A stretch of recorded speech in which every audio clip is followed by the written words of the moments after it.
పార్వతీదేవి యొక్క పతి అయినటువంటి పరమశివుడిలా కూర్చునుంటేట సభలో 4 వేదాలు పురుష రూపాన్ని పొంది వాదించుకుంటున్నాయిట. పరబ్రహ్మతత్వం అంటే ఇలా ఉంటుందంటున్నారు కదా, ఇదే కదా అంటే కాదు ఇలా అని వేదాలు వాదించుకుంటున్నాయిట అర్థం చేసుకోలేక.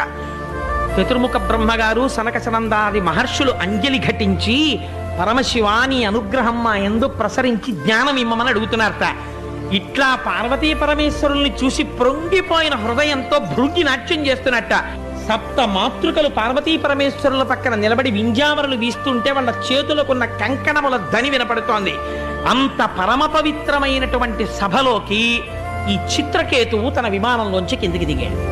పార్వతీదేవిని ఎడమ తొడ మీద కూర్చోపెట్టుకుని చేతితో గాఢాలింగనం చేసుకుని ఉన్నాడు పరమశివుడు. ఇది చూసి అమ్మవారు వినేటట్టుగా పెద్ద ధ్వనితో పక పక పక పక నవ్వు.